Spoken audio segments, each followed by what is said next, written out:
has been a relentless ally for anyone impacted by cancer, with free services provided online and in person, with their newest location in Massachusetts. Connect with Cancer Support Community Massachusetts for free emotional support, educational resources, patient navigation, financial counseling, and more. 617-797-3391. CancerSupportMass.org. CancerSupportMass.org. Hi, folks. This is Susan and Mike from the Armstrong Advisory Group, and we have a brand new guide this month, Understanding Changes to RMD Rules. Mike, what are RMDs? Yeah, starting with the basics here, if you have basically any sort of retirement account, the IRS has a rule that has changed a lot over the years that says you must start taking distributions out of that retirement account at a specific age. It varies depending on when you funded it, how old you are, but those are the basics, that at a certain point, the benefit of that tax deferral starts to be looked at and taxed, and the IRS wants you to start taking mandatory distributions from those accounts. They want to get their money from you for sure.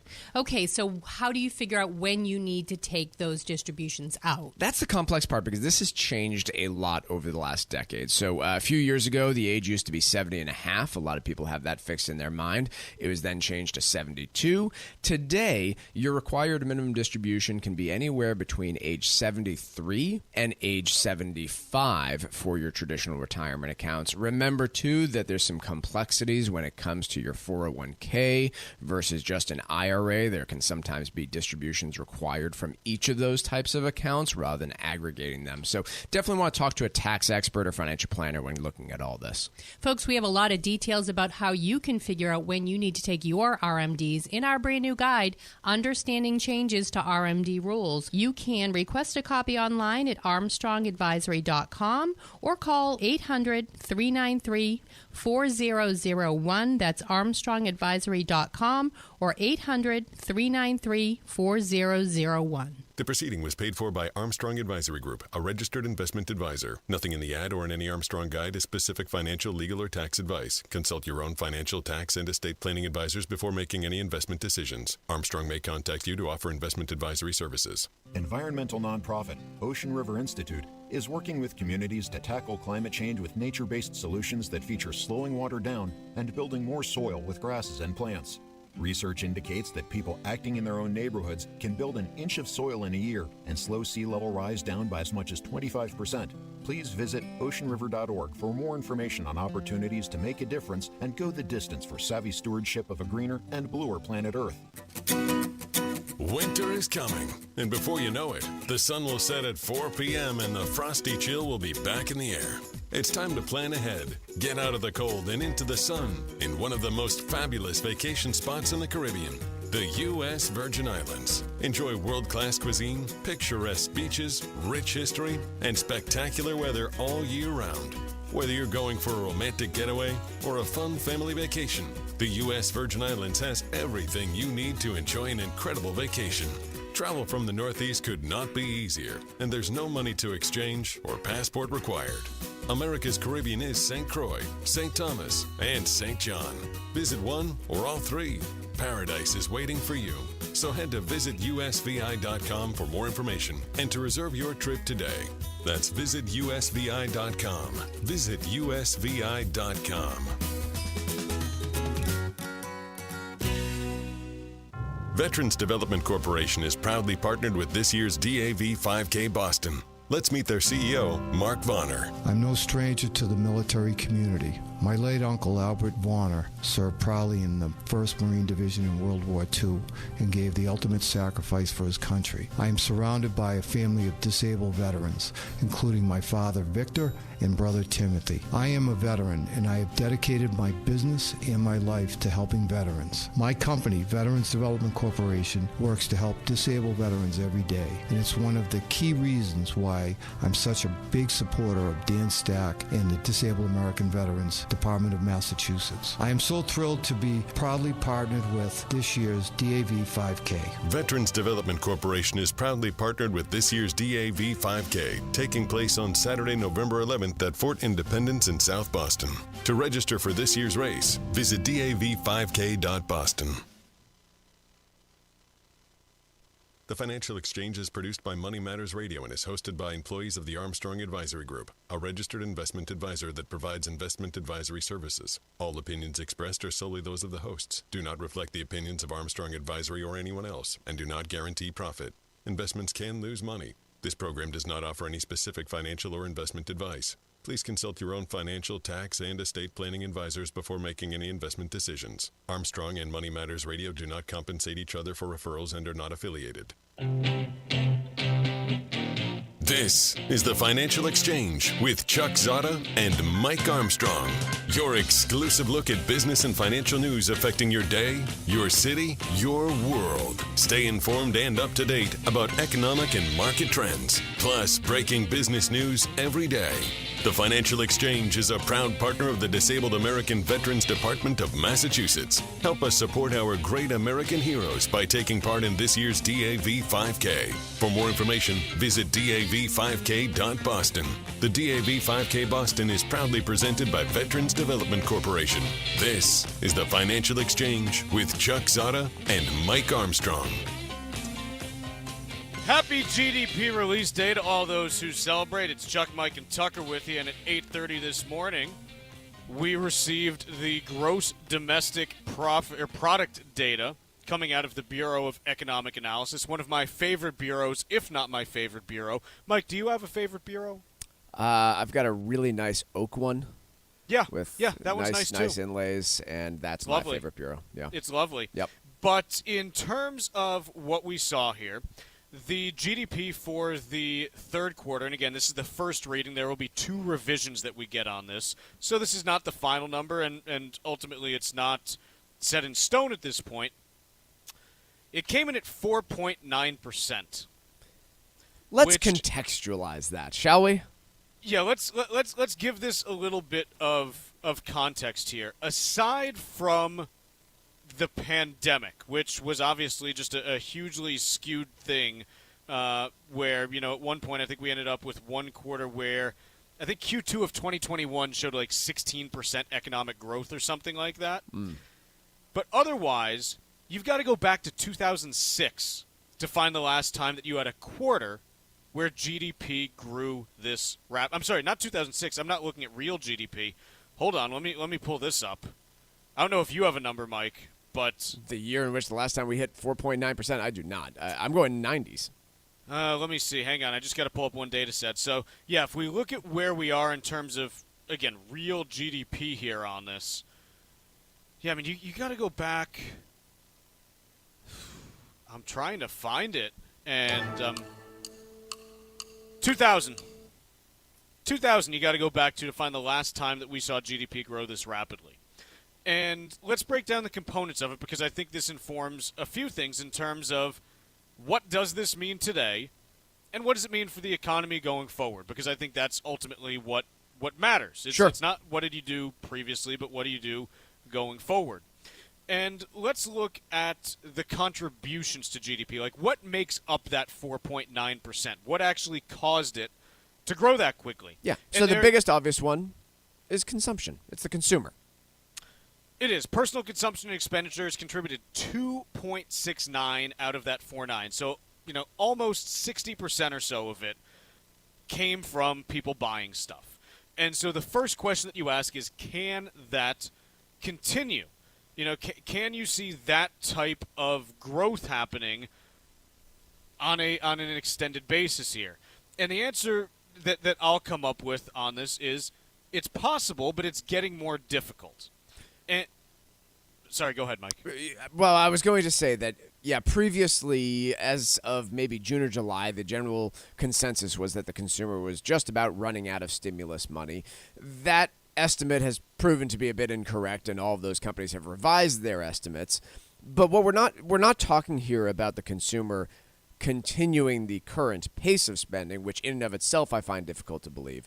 We're talking about the consumer continuing to grow the pace of their spending if you want to see GDP come in like this in the future. And so that's the piece that I struggle with. Go ahead. And here's the math on it. Personal consumption expenditures grew by 4% for the quarter. So that means that compared to a year ago, you're on a 4% growth trajectory. Can you continue that? if we look at the data from the jobs report, and it's not the be-all, end-all, but if we look at what we call aggregate payroll growth, which is how many people are being added into employment, and what is the wage growth of the people in the employment who are employed, what you're seeing over the last 12 months is aggregate payroll growth has grown at 5.6%. So is it feasible to say, hey, if that were to continue, could you continue to see personal consumption expenditures growing at 4%? Yes, it is, because 4% is less than the 5% aggregate payroll growth, and so there's a path there.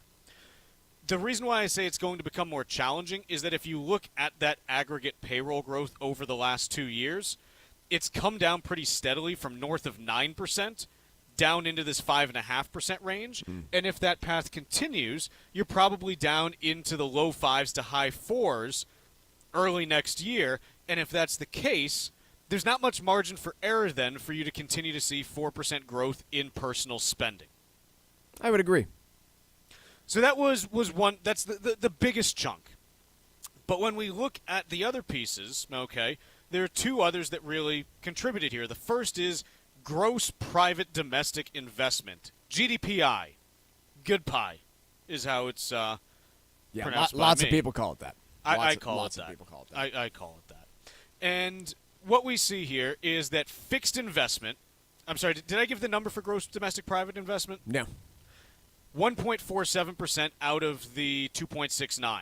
So, again, another big out of the 4.9, rather. Yep. Another big chunk. Between personal consumption expenditures and gross private domestic investment, you're seeing like 80 to 90% of the growth in those two areas. I think that consumer spending comes fairly easily. Like, everybody gets that, yeah, a big chunk of the 4.9% came from Taylor Swift tickets and Halloween candy. What does that mean to have 1.5% coming from private investment? Well, and this is the thing. When you break it down, what you look at, the places that you want to see it are in things like non-residential investment, so building factories. You want to see it in building transportation equipment, cars, trucks, airplanes. You want to see it in software sales. You want to see it in, things like that. You want to see it in residential fixed investment, how many homes are being built. And I think that's obviously, the why would be because those are productive assets that are going to be invested in that will then produce things in the future.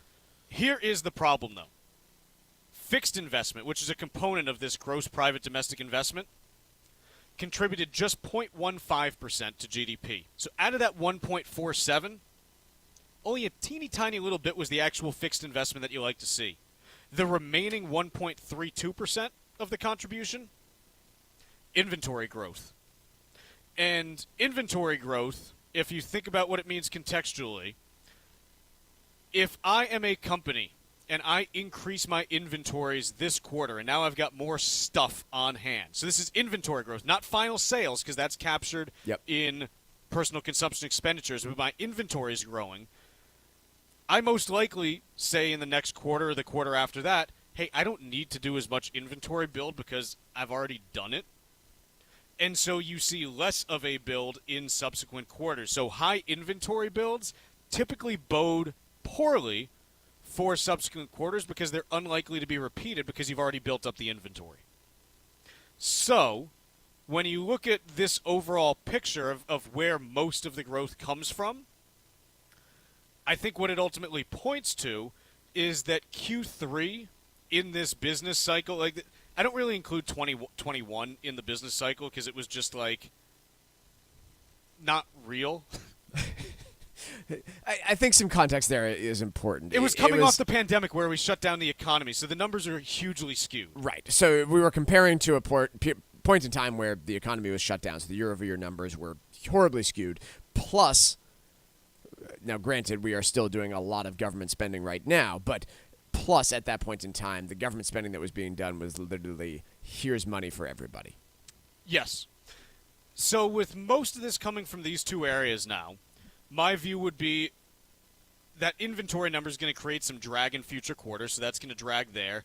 And it's going to be really tough for personal consumption expenditures to come through with a 4% number again, on a repeated basis. That's just not something that you really would expect to see, in my opinion. So I think that the likely path of GDP is to slow. But, and here's the caveat on this, the third place that we look in terms of what contributes to GDP is government expenditures. Because that's a piece that happens as well. It's not just private domestic investment and consumption. Governments are huge spenders as well, both at the federal level and at the state and local level. And if you look at what government has contributed in this quarter, of that 4.9%, 0.79% of it was from government consumption. In the last 5 quarters, clock in this way, 0.49, 0.9, 0.82, 0.57. We're pretty much right in the middle of that range. Yep. And so, at least in the short term, here's the view that I take for the next couple quarters at least, is overall growth is likely to slow just because this is not sustainable at 4.9%. No, our population hasn't grown by more than 1% since like 2007. So I know that those two things aren't inexorably linked, but it's tough for me to envision a population that's growing at 0.5% a year to see GDP expansion at 5%. It's also really unlikely, in my opinion, that you just see a massive drop-off in consumer spending growth to, like, no growth. The inventory piece is going to be concerning, so that'll create some drag.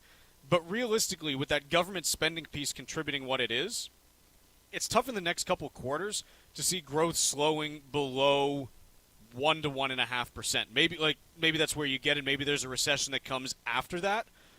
But I don't think a recession is in the cards for Q4 based on this, because you don't go from 4.9% growth to like -2 in a quarter.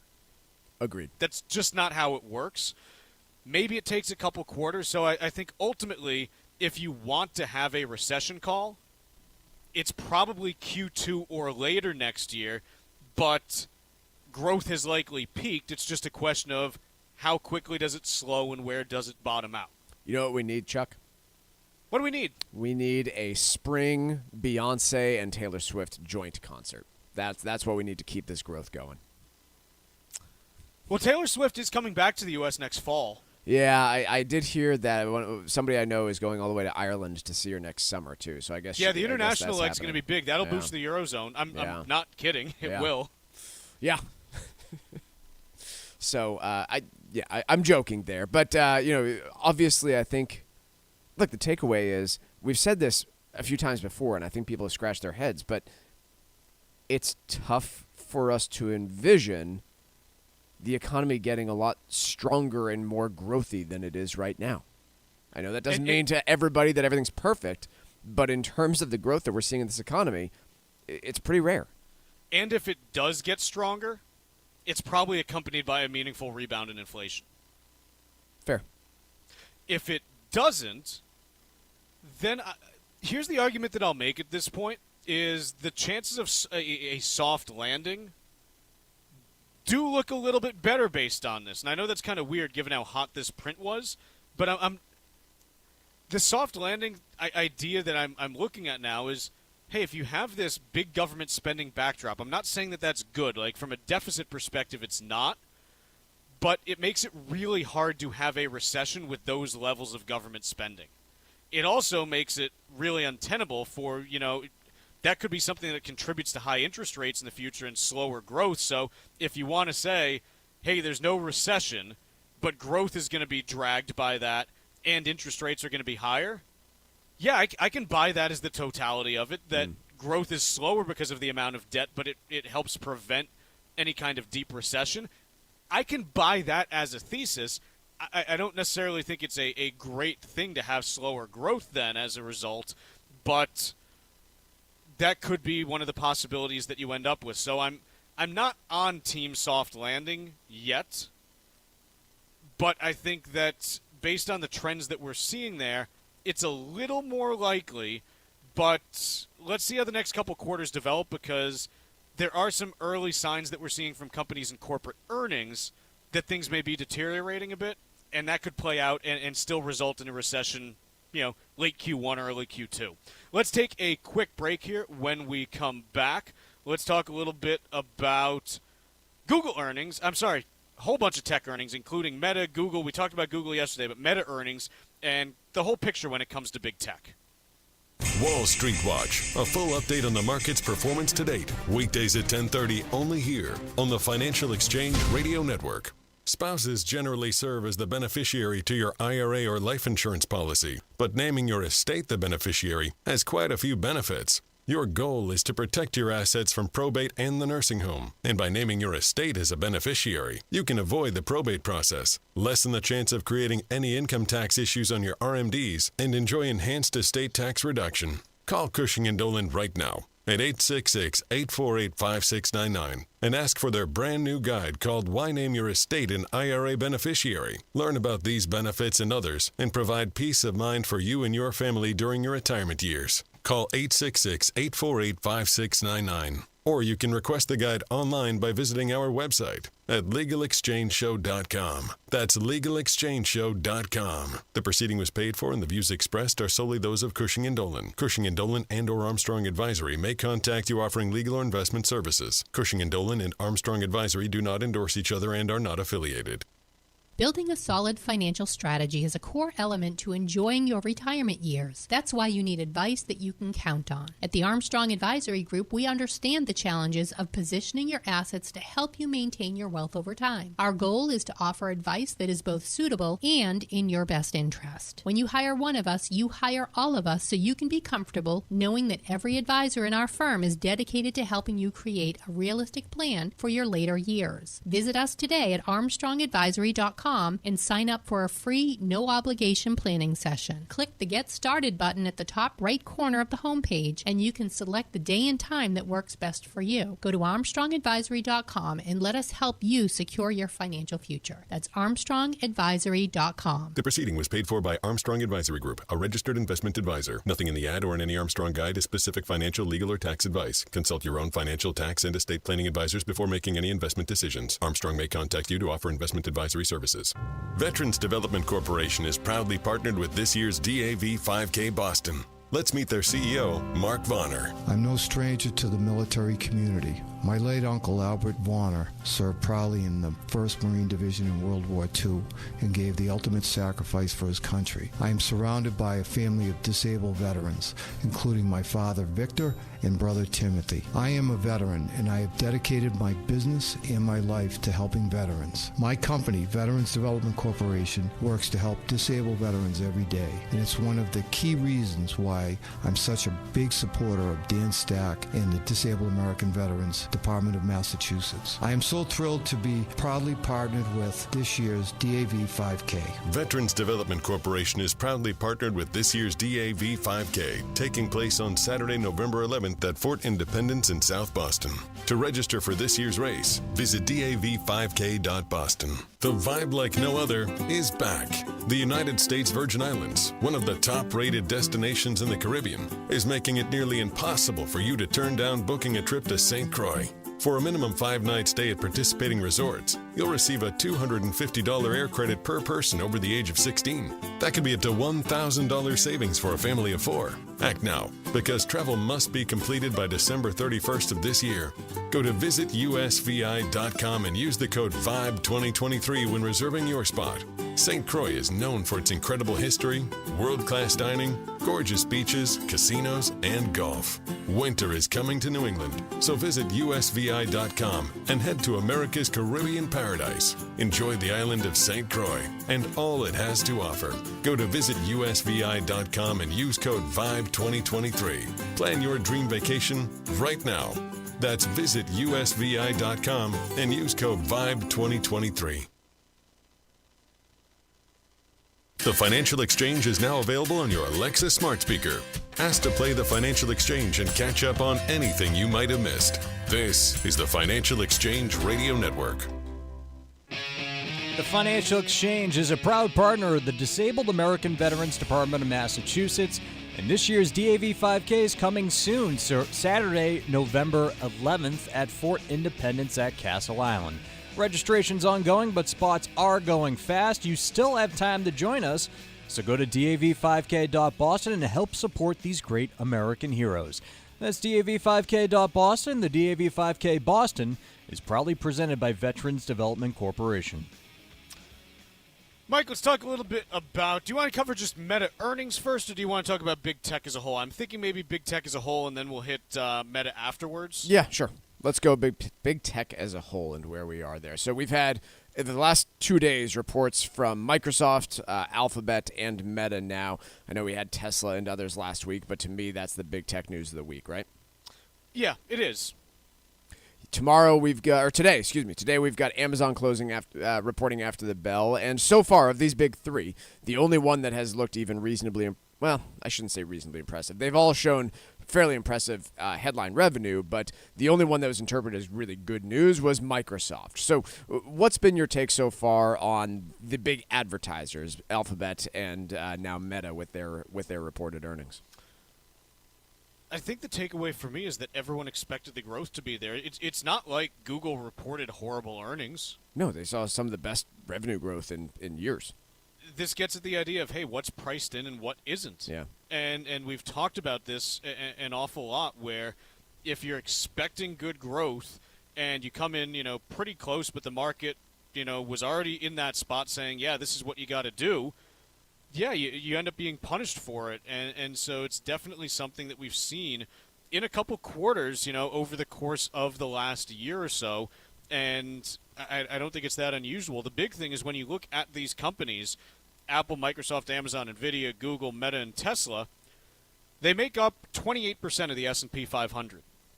So this is one of those things where for the last 12 months, the story has been these 7 companies, the Magnificent Seven as they're dubbed, have dragged the index higher, even though the average stock really hasn't gone anywhere. If you strip these companies out of the S&P 500, it's actually down for the year. Right.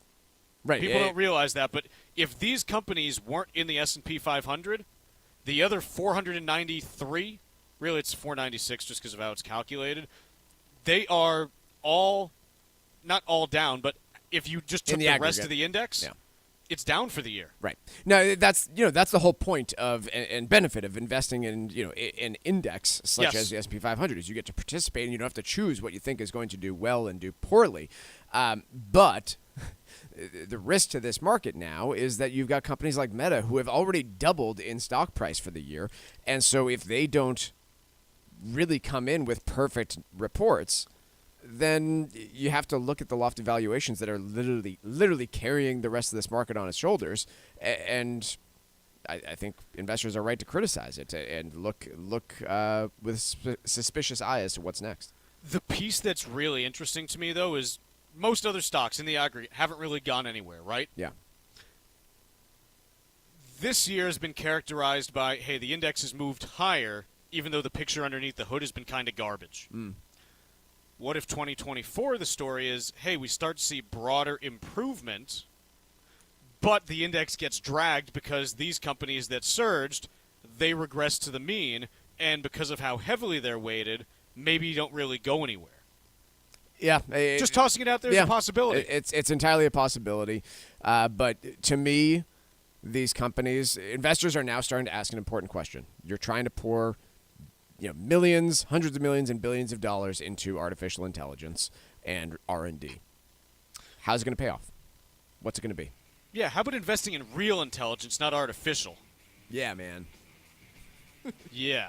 Let's take a quick break, and when we speak of companies investing in things that aren't real, we'll talk Meta right after this.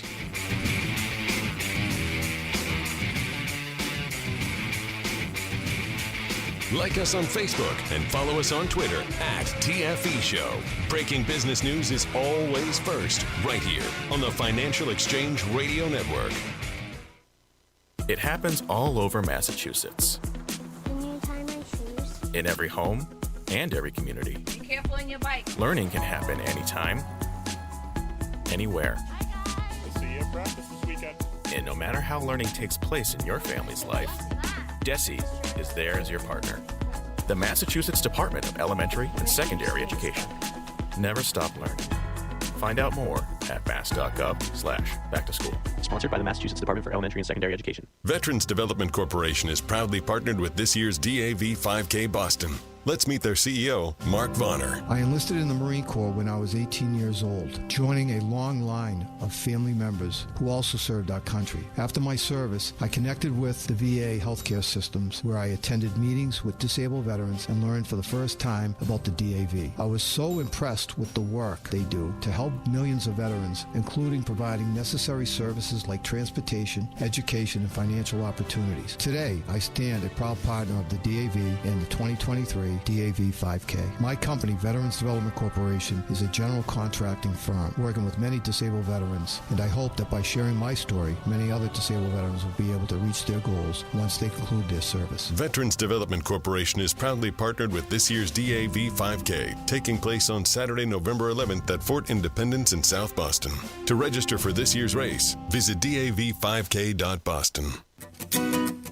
Winter is coming, and before you know it, the sun will set at 4 p.m. and the frosty chill will be back in the air. It's time to plan ahead, get out of the cold and into the sun in one of the most fabulous vacation spots in the Caribbean, the U.S. Virgin Islands. Enjoy world-class cuisine, picturesque beaches, rich history, and spectacular weather all year round. Whether you're going for a romantic getaway or a fun family vacation, the U.S. Virgin Islands has everything you need to enjoy an incredible vacation. Travel from the Northeast could not be easier, and there's no money to exchange or passport required. America's Caribbean is St. Croix, St. Thomas, and St. John. Visit one or all three. Paradise is waiting for you. So head to visitusvi.com for more information and to reserve your trip today. That's visitusvi.com. Visitusvi.com. Environmental nonprofit Ocean River Institute is working with communities to tackle climate change with nature-based solutions that feature slowing water down and building more soil with grasses and plants. Research indicates that people acting in their own neighborhoods can build an inch of soil in a year and slow sea level rise down by as much as 25%. Please visit oceanriver.org for more information on opportunities to make a difference and go the distance for savvy stewardship of a greener and bluer planet Earth. This is Tucker Silva of the Financial Exchange Show, and I'm joined today by estate planning attorney Todd Lutzke, a partner with the law firm of Cushing & Dolan with a master's in taxation. Today we're talking about choosing beneficiaries for your IRA. Todd, what is the best way to set up designated beneficiaries for qualified plan assets from both a Medicaid and estate tax planning perspective for a married couple? Yeah, IRAs are difficult to deal with, but many options. The best option generally is if you're married, husband and wife, whatever, the spouses can be each other's beneficiary. And that's how you normally do it. However, if you happen to be over or at age 73, which is the required beginning date for minimum distributions to come out, and you're doing estate Medicaid planning, and you have an irrevocable trust, you can also have a testamentary trust built into your will. If you do that and you meet those two requirements, then you can name the estate the designated beneficiary of your IRA. And under the new Secure Act 2.0, it allows you to do this without causing adverse required minimum distributions, and it will allow you to protect the assets immediately from the nursing home for the surviving spouse and shelter it for estate tax purposes all at the same time. Educate yourself about the estate planning process. Request your free copy of Todd's brand new guide called Why Name Your Estate an IRA Beneficiary by calling 866-848-5699. That's 866-848-5699. Or you can request your copy right at their website, legalexchangeshow.com. The proceeding was paid for, and the views expressed are solely those of Cushing & Dolan. Cushing & Dolan and/or Armstrong Advisory may contact you offering legal or investment services. Cushing & Armstrong do not endorse each other and are not affiliated. Time now for Wall Street Watch. A complete look at what's moving markets so far today, right here on the Financial Exchange Radio Network. Well, stocks are extending losses from yesterday's sell-off, where traders witnessed the tech-heavy NASDAQ plunging nearly 2.5%. Those losses are escalating again today. And again, this morning, Wall Street reacting to a third-quarter GDP reading that showed the U.S. economy grew at a 4.9% annual pace, above forecast of 4.7%. Right now, the Dow is off by nearly 1/3% or 99 points. S&P 500 down by 2/3%. And the tech-heavy NASDAQ, again, down by over 1% or 140 points. Russell 2000 is actually up by 1/3% so far today. 10-year Treasury yield down by 4 basis points at 4.91%. And crude oil down by 2%, trading at $83.63 a barrel. Southwest Airlines said this morning it will slow its capacity growth in 2024, noting moderating travel demand as booking patterns shift back to pre-pandemic norms. Southwest will expand its flying between 10 and 12% in the first quarter of next year from a year earlier, down from a previous forecast of as much as a 16% growth. The company also expects to grow between 6 and 8% for the full year 2024. And overall for the third quarter, Southwest's net income dropped 30% from a year ago. That stock down by 2%. Meanwhile, UPS shares are down by 5% after beating earnings estimates but missing the mark on third quarter revenue expectations. Elsewhere, Hershey shares down by 2.33%. After the candy and snack maker beat third quarter earnings and revenue expectations. The company also kept its full-year expectations for both unchanged. Hasbro shares sinking 12% after the Rhode Island-based toy maker posted weaker than expected earnings for the third quarter, but did narrowly beat revenue forecasts. Sticking with the toy sector, where Mattel beat third quarter earnings and revenue expectations, driven by sales jumping 16% as a result of blockbuster movie Barbie. Mattel also increased its full-year profit outlook, anticipating a strong holiday season. However, that stock also seeing a loss of 9%. And after the close today, a fresh batch of tech earnings are due, where e-commerce giant Amazon will unveil its third quarter results. I'm Tucker Silva, and that's Wall Street Watch. Before we jump into Meta, just market related, because I'm sure you'll read it elsewhere, we are now approaching correction territory on the S&P 500, correction territory being a 10% decline. Don't really think it means anything, but we're sitting at about 9.3% off those recent late July highs. We are still well below all-time highs that were reached at the end of 2021, about 13% off those all-time highs in the S&P 500. I'm sorry, the S&P or the NASDAQ? The S&P. Okay.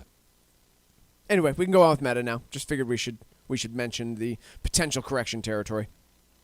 Mike, let's talk a little bit about Meta. Let's do so. They reported earnings yesterday after the bell. Their net revenue increased to $34.1 billion, up 23% compared to a year ago. It is also the fastest year-over-year revenue growth since Q3 of 2021. So the top line, cranking. Pretty good. And this was also their year of efficiency, and so they really look to reduce the overall spend this year and try to rein in some of that expense growth.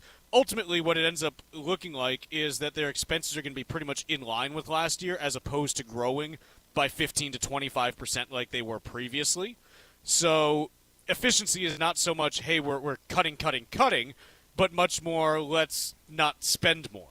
Is what it's worked out to. Yeah, and he made specific comments about where the key investment areas are going to be for next year, such as artificial intelligence, and Zuckerberg made the point of we're really not trying to net hire here, where our plan is to shift people around from existing projects over to this, and so continuing to make that a focus, but wasn't enough to get investors and traders optimistic this morning so far.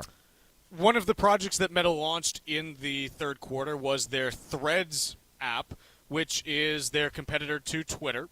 X. As someone who has a Threads account, it still is not really at the critical volume that I need to see. They said that they have just under 100 million monthly active users. I follow maybe a couple hundred people on Threads, and the only stuff that I check it like once every 3 or 4 days just to see if anything's populating there. The only thing I consistently get is a bunch of stuff from Mike Florio from Pro Football Talk.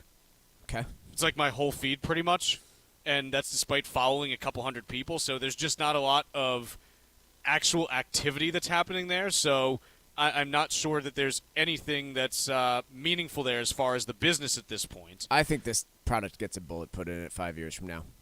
I just it's hard to tell based on what's happening with Twitter because Twitter continues to get worse and worse. I hear you. I think Mike, do you know what they did yesterday? Twitter. Yes. No. Tucker, do you know what they did yesterday? No, I don't think so. Are you on Twitter right now? I am. Go to your settings. 3 dots, settings. Yep. 3 dots and settings. Okay. So settings and privacy. Then go to privacy and safety. Privacy, safety. I got to give myself the clock on this one. And go Oh, to there it is. Okay, yeah. And go to direct messages. Direct messages. Do you see the part about incoming and outgoing calls? No. Sorry, are you on your phone or no? No, I'm on the desktop. Update your app on your phone and then look at this. Sorry, Can you just tell me what they did? Yes, here's what they did. I feel like I'm talking to IT right now. Here's what they did. They pushed an update out to all of the phone apps, and what it does is it auto-enables anyone who follows you to call you on a voice call. What? What's the worst that could happen? Why would somebody call me on Twitter? What? They're trying to roll out audio and video chatting, and the default setting, I checked this on my own, was that anyone who follows me was set to be able to call me via audio. Interesting. That's a dumb idea. But again, right? Dumb idea and not something that sinks Twitter. No, but it's something that consistently makes it worse when you talk about the harassment that you can have on Twitter. Oh, absolutely. If by default now people can send you like audio messages. My main takeaway is I just think block that them. Elon Musk is now bored with Twitter, and so the fact that it's going to be in somebody else's hands does not mean that it's going to flourish, but I think it's going to sustain itself enough to kill off Threads. It may. It's hard to tell. I mean, social media is so finicky anyways that you never really know what's going to stick and what won't. Yeah. The other piece on Meta that we just have to come back to is the actual metaverse. And so Facebook's Reality Labs division, or Meta's Reality Labs division, they said that the sales in that unit fell 26% year over year, and it posted an operating loss of $3.7 billion. If you add up all of the operating losses that Reality Labs has posted, we're now closing in on $30 billion total.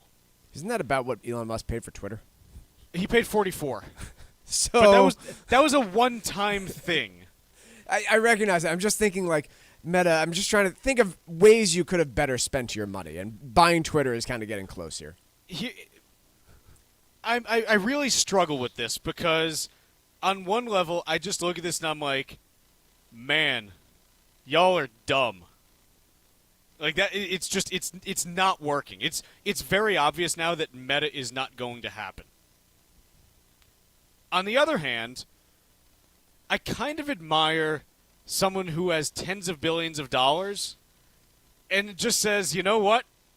Screw it. I'm going to plow ahead with it anyways. There's a reason I shaped this company where I can do whatever I want, granted all the voting shares to myself. And if I want to sink it into something that I think is cool and nobody else does, then screw them. I mean, that's kind of what he's saying. Right. There's something admirable about just burning huge amounts of money on something that clearly isn't working and just saying, well, maybe I can get there. Not in that it's the way that good things are actually made, but it's just it shows a dedication to the bit that isn't really common. I'm going to take the other side of this one to say, like, how many diseases could you have potentially cured with $30 billion? How many better uses? Like, Mike, now we have fake legs in the metaverse. Yeah, we sure do. So we sure do. Look, if they ever start, posting actual losses again, then we can bring back the metaverse voice. I won't do it now because, again, they're still hugely profitable. They're still growing. But to continue burning $3 to $4 billion a quarter, it's not good. I understand why they're trying to, and the premise of this, for those of you who are wondering why Zuck is doing this, in the last 3 years, both Apple and Google, who control the smartphone market, made major changes to how their ad platforms work on phones, and that created a real problem for Meta with its ad model and how they deliver and produce ads.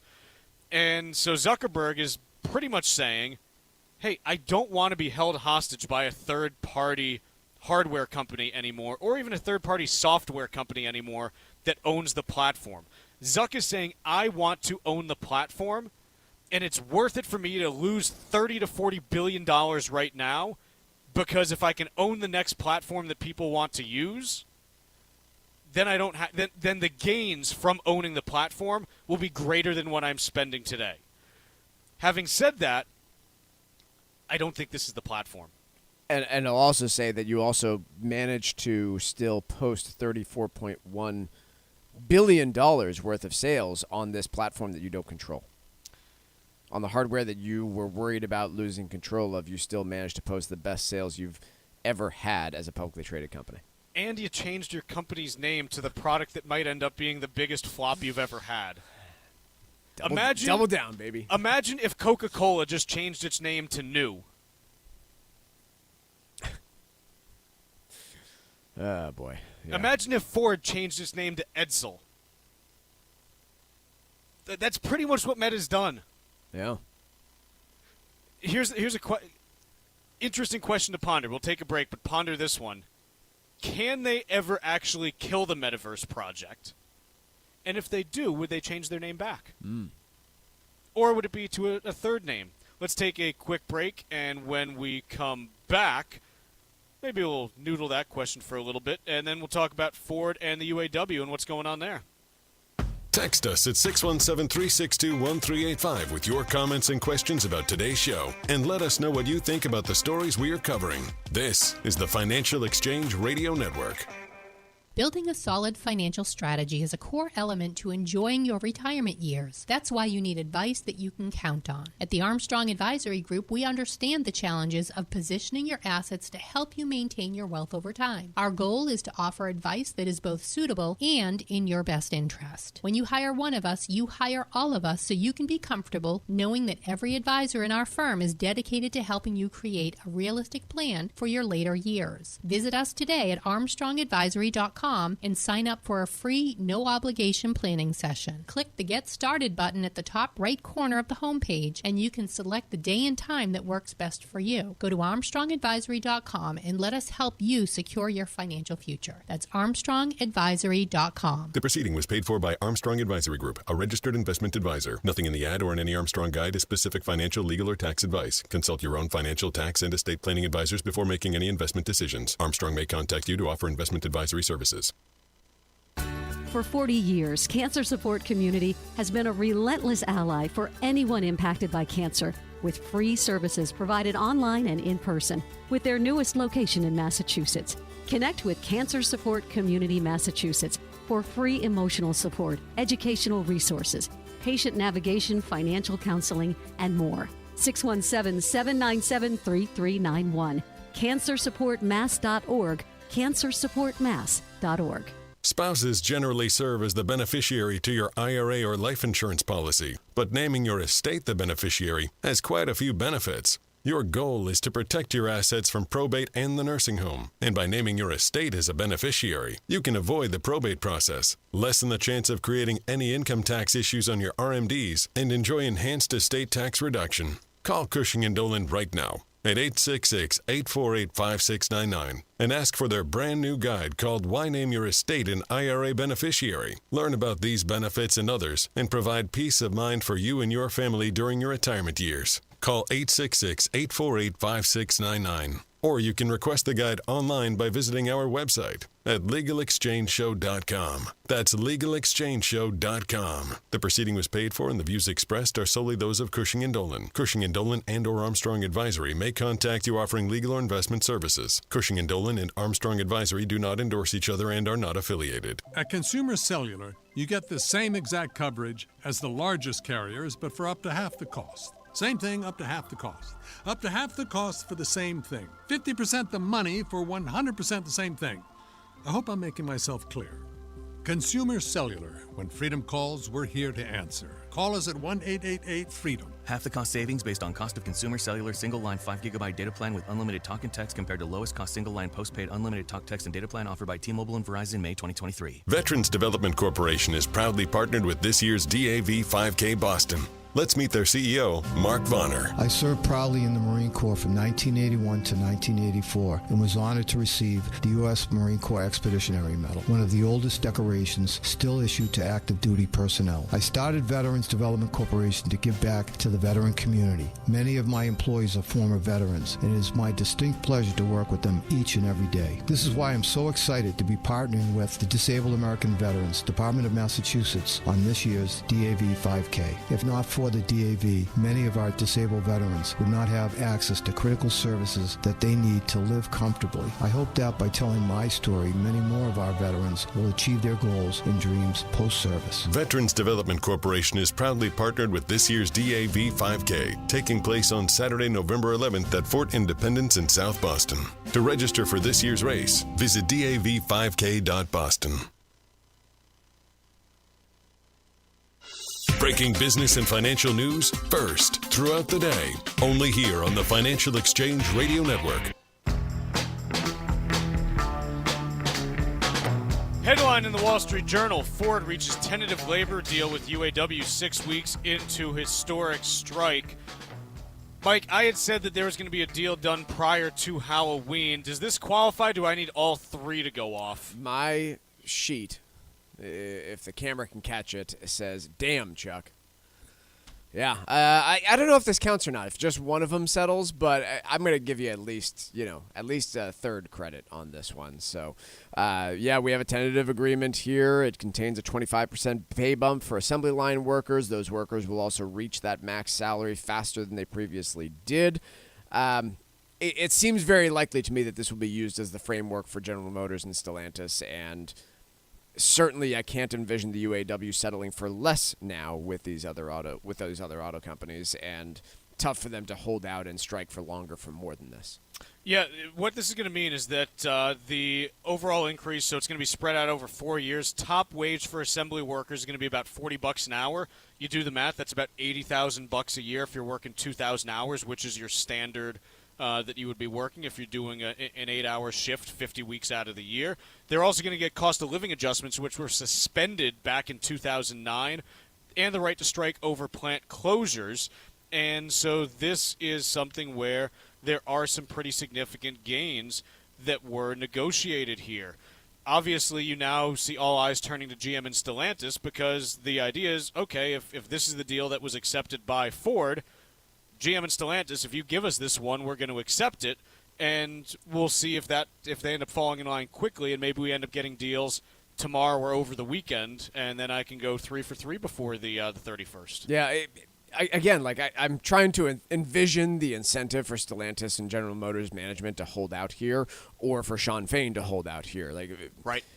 You're not going to get something better than this. This Ford deal is going to be implemented elsewhere. So I suspect you're right that we're going to see this finished up pretty quickly, and then the companies are going to return to their status quo, which is a difficult car market to enter right now. They've all cited lack of demand for electric vehicles. They've all poured a lot of money into that R&D, and what I'm reading is more just a general pushback from consumers on the idea of every car needs to be $60,000. So it'll be interesting to see how they approach the next year of new vehicle sales and what they're pushing.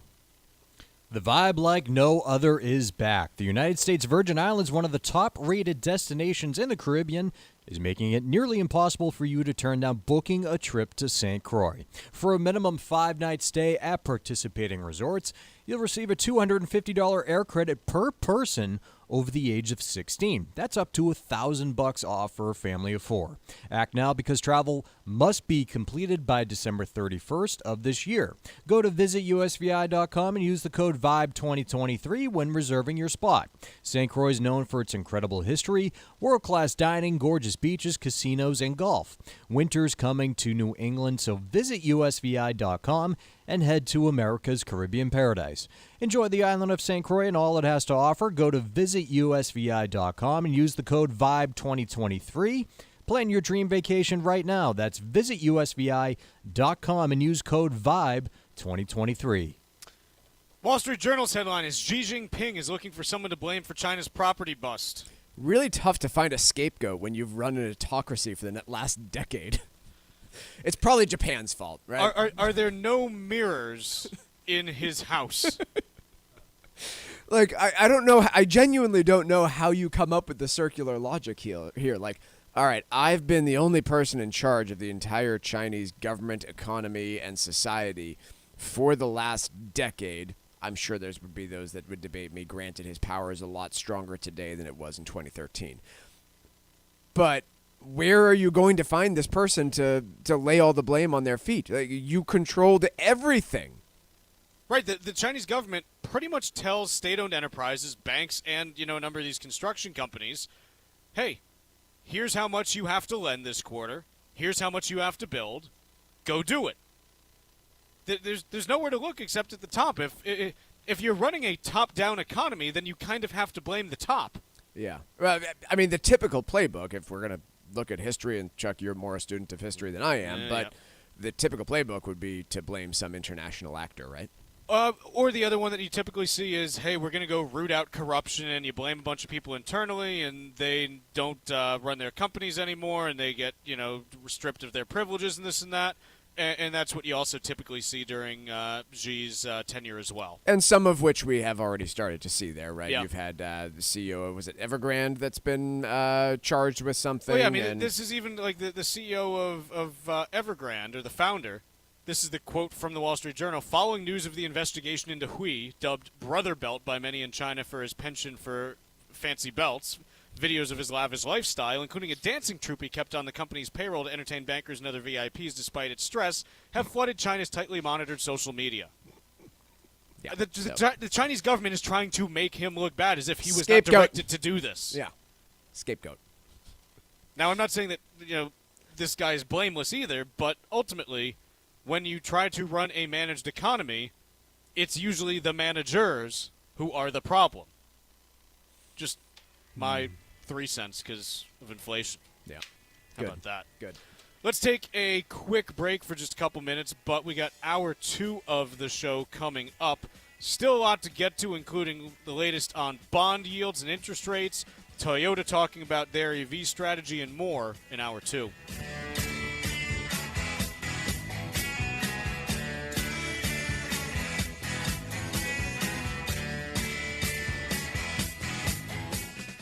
Hi, folks. It's Susan and Mike from the Armstrong Advisory Group, and we have a brand new guide out this month, Understanding Changes to RMD Rules. Mike, the rules for RMDs are different when it comes to inherited IRAs. How are they different from your own RMD? Yeah, so your own required minimum distribution generally starts in your 70s with a few very limited exceptions on your traditional retirement accounts.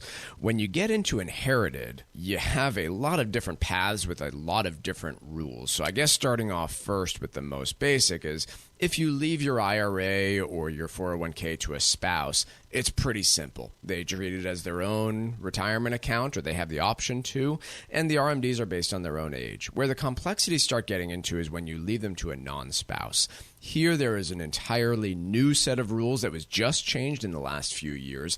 It applies both to traditional and Roth retirement accounts, and the rules are actually so new that the IRS has not yet issued permanent guidance on how this is all going to work. But the general theory here is that you're going to need to empty out that retirement account within 10 years with a few limited exceptions. Where the IRS is still issuing some new guidance is around how much you'll need to take out every year during that 10-year window, and so we'll see where that goes over the next few years. There are certainly more complexities when it comes to an inherited IRA. You can get the details by requesting our guide, Understanding Changes to RMD Rules. You can do that at 800-393-4001 or request a copy online at armstrongadvisory.com, 800-393-4001 or armstrongadvisory.com. The proceeding was paid for by Armstrong Advisory Group, a registered investment advisor. Nothing in the ad or in any Armstrong guide is specific financial, legal, or tax advice. Consult your own financial, tax, and estate planning advisors before making any investment decisions. Armstrong may contact you to offer investment advisory services. Veterans Development Corporation is proudly partnered with this year's DAV 5K Boston. Let's meet their CEO, Mark Vonner. I enlisted in the Marine Corps when I was 18 years old, joining a long line of family members who also served our country. After my service, I connected with the VA healthcare systems where I attended meetings with disabled veterans and learned for the first time about the DAV. I was so impressed with the work they do to help millions of veterans, including providing necessary services like transportation, education, and financial opportunities. Today, I stand a proud partner of the DAV in the 2023 DAV 5K. My company, Veterans Development Corporation, is a general contracting firm working with many disabled veterans, and I hope that by sharing my story, many other disabled veterans will be able to reach their goals once they conclude their service. Veterans Development Corporation is proudly partnered with this year's DAV 5K, taking place on Saturday, November 11th at Fort Independence in South Boston. To register for this year's race, visit dav5k.boston. This is the Money Matters Radio Network, WBNW 1120 AM and W275CM FM, Concord, Boston. The Money Matters Radio Network. The vibe like no other is back. The United States Virgin Islands, one of the top-rated destinations in the Caribbean, is making it nearly impossible for you to turn down booking a trip to St. Croix. For a minimum 5-night stay at participating resorts, you'll receive a $250 air credit per person over the age of 16. That could be up to $1,000 savings for a family of 4. Act now, because travel must be completed by December 31st of this year. Go to visitusvi.com and use the code VIBE2023 when reserving your spot. St. Croix is known for its incredible history, world-class dining, gorgeous beaches, casinos, and golf. Winter is coming to New England, so visit usvi.com and head to America's Caribbean paradise. Enjoy the island of St. Croix and all it has to offer. Go to visitusvi.com and use code VIBE2023. Plan your dream vacation right now. That's visitusvi.com and use code VIBE2023.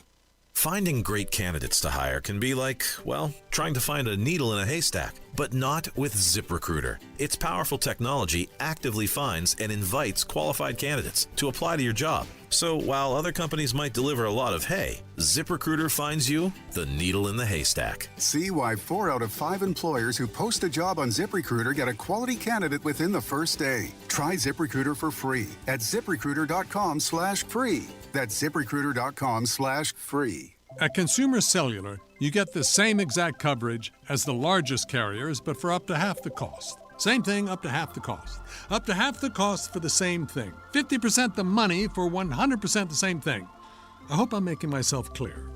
Consumer Cellular. When freedom calls, we're here to answer. Call us at 1-888-FREEDOM. Half the cost savings based on cost of Consumer Cellular single-line 5GB data plan with unlimited talk and text compared to lowest cost single-line postpaid unlimited talk, text, and data plan offered by T-Mobile and Verizon May 2023. Spouses generally serve as the beneficiary to your IRA or life insurance policy, but naming your estate the beneficiary has quite a few benefits. Your goal is to protect your assets from probate and the nursing home, and by naming your estate as a beneficiary, you can avoid the probate process, lessen the chance of creating any income tax issues on your RMDs, and enjoy enhanced estate tax reduction. Call Cushing & Dolan right now at 866-848-5699 and ask for their brand new guide called Why Name Your Estate an IRA Beneficiary. Learn about these benefits and others and provide peace of mind for you and your family during your retirement years. Call 866-848-5699. Or you can request the guide online by visiting our website at LegalExchangeShow.com. That's LegalExchangeShow.com. The proceeding was paid for and the views expressed are solely those of Cushing & Dolan. Cushing & Dolan and or Armstrong Advisory may contact you offering legal or investment services. Cushing & Dolan and Armstrong Advisory do not endorse each other and are not affiliated. For 40 years, Cancer Support Community has been a relentless ally for anyone impacted by cancer, with free services provided online and in person, with their newest location in Massachusetts. Connect with Cancer Support Community Massachusetts for free emotional support, educational resources, patient navigation, financial counseling, and more. 617-797-3391.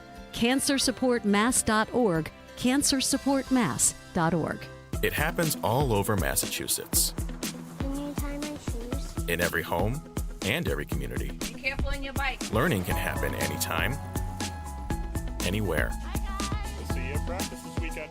And no matter how learning takes place in your family's life, DESE is there as your partner. The Massachusetts Department of Elementary and Secondary Education. Never stop learning. Find out more at mass.gov/back-to-school. Sponsored by the Massachusetts Department for Elementary and Secondary Education. The federal government has changed the way we deal with required minimum distributions. Hi, this is Mike Armstrong from the Armstrong Advisory Group, and these changes could have a major impact on your finances if you don't calculate your RMDs properly and take the withdrawals at the right time. You may choose to withdraw more than the minimum amount, but you should understand the potential impact if you do. It's also important to factor RMDs into all aspects of your financial strategy so that you have the ability to manage your taxable income now and in the future. Call us today at 800-393-4001 and get a copy of your new free guide called Understanding Changes to RMDs. That number again is 800-393-4001, or you can request it online from our website, armstrongadvisory.com. The proceeding was paid for by Armstrong Advisory Group, a registered investment advisor. Nothing in the ad or in any Armstrong guide is specific financial, legal, or tax advice. Consult your own financial, tax, and estate planning advisors before making any investment decisions. Armstrong may contact you to offer investment advisory services. The Financial Exchange is produced by Money Matters Radio and is hosted by employees of the Armstrong Advisory Group, a registered investment advisor that provides investment advisory services. All opinions expressed are solely those of the hosts, do not reflect the opinions of Armstrong Advisory or anyone else, and do not guarantee profit. Investments can lose money. This program does not offer any specific financial or investment advice. Please consult your own financial, tax, and estate planning advisors before making any investment decisions. Armstrong and Money Matters Radio do not compensate each other for referrals and are not affiliated. This is the Financial Exchange with Chuck Zodda and Mike Armstrong. Your exclusive look at business and financial news affecting your day, your city, your world. Stay informed and up to date about economic and market trends, plus breaking business news every day. The Financial Exchange is a proud partner of the Disabled American Veterans Department of Massachusetts. Help us support our great American heroes by taking part in this year's DAV 5K. For more information, visit dav5k.boston. The DAV 5K Boston is proudly presented by Veterans Development Corporation. This is the Financial Exchange with Chuck Zodda and Mike Armstrong. A little bit after 11 a.m., and we've got markets in negative territory, though the Dow is flirting with positive numbers. Dow is currently off 14 points, or 0.04%. S&P is down 18 points, or 0.5%. And the NASDAQ, as it has for much of the last couple weeks, struggling the most, down 121 points, or 1%. So the net of all this, when you look at your major U.S. indices, by the way, the Russell 2000 up about 1% today. Net of all this, when you look at your major U.S. indices, the Dow is still pretty much flat for the year. It's down 0.25%. The S&P 500 is up about 8 and change. NASDAQ Composite is up 21 and change. NASDAQ 100, which is a smaller bucket of NASDAQ companies, up about 30%. And the Russell 2000 is down about 6% year to date as of this moment. So overall, when you look at it, small cap stocks in the aggregate are down. The Dow for the year is still negative, and the S&P is up modestly, but as we've talked about, it's really been a small subset of stocks that have driven the returns in the S&P 500, largely those tech stocks, the Magnificent Seven, and that has been reversing a little bit over the last week or two as we've gotten into this earnings season on the equity side of things. 10-year U.S. Treasury is down 5 basis points to 4.9%. Oil, West Texas Intermediate, down $1.40 to $83.99 a barrel. And we've got gold down $5.60 an ounce to $19.89 at the moment. And that what is moving markets. Mike, let's talk about the bond market, because I'm starting to get vibes that yields are close to a peak. And I don't like to call peaks because no one knows. Yeah. But the vibes that I'm getting are of the anecdotal type. Share, because I don't feel that I have any good vibe antennas when it comes to the peak of the bond market. I have a couple of friends who are not in any way, shape, or form interested in finance. When I start getting messages from them about financial topics, usually it's at an inflection point. Like, they're the ones who text, like, last October, hey, should I sell all my stocks? Or at the very top of Bitcoin. Yeah, I guess that's a good one. Like when my taxi driver was talking to me about his crypto day trading, that was, in hindsight, a pretty good indicator of a fall to come. Now I'm getting the questions of, how much higher do you think yields are going to go? And these are not people that follow yields at all. Right. So when it's starting to seep into that part of the populace, again, maybe yields still move higher, but I just take note that, hey, there are a lot of people paying attention, and usually once that's happened, the move has kind of run its course. The other thing that I'm seeing is I'm getting all kinds of marketing emails now about companies that are selling downside protection on bonds. And when I start seeing that, I start saying, okay, if they really were concerned about it, they wouldn't be selling it because they didn't think it would be profitable to sell that kind of protection. Right. And so I start looking at that saying, oh, if they're selling this, they think they can make money in that way. They could be wrong, obviously, but those have started to pop up in the last couple weeks as well. And so it's kind of perked my ears up a little bit. Yeah, I've been hearing, when I'm listening to podcasts, I've been hearing a lot of advertisements for a company called Public.com, and their entire it turns out they're just a trading platform, but their entire advertisement is you can come buy, U.S. government bonds on a, they're basically selling it as a better platform than trying to go to Treasury Direct and purely advertising high-yield Treasury bonds right now. I still think that one of the most ironic things about this whole rise in U.S. Treasuries now, where if you look at the yield curve, aside from the 3-year to 10-year range, everything else is north of 5% on the Treasury yield curve. Yep. 1 month, 2 month, 3 month, 4 month, 6 month, 1 year, 2 year, 20 year, 30 year. They're all above 5. Okay. Mike, how many crypto Ponzi's blew up because they were trying to offer 5 or 6% yield back in 2021 and 22? Yeah. Yeah, a lot of them. It's how many crypto Ponzi's blew up because interest rates were low and they're like, hey, park your money here and you can get 5 or 6%. And they blew up as a result. Now, granted, some of them were saying we can guarantee you 12%, and they had probably a higher blow-up percentage likelihood than those offering 5, but nonetheless. So what is happening in the bond market is that over the last 3 years now, yields on the 10-year Treasury have gone from about 0.7% up to 5%. It's a big move. It's a massive and very quick move. And quite honestly, 1 percentage point of that has just happened in the last 2.5 months. So it has obvious implications in a number of different places because Treasuries are used as a benchmark in many cases for borrowing rates.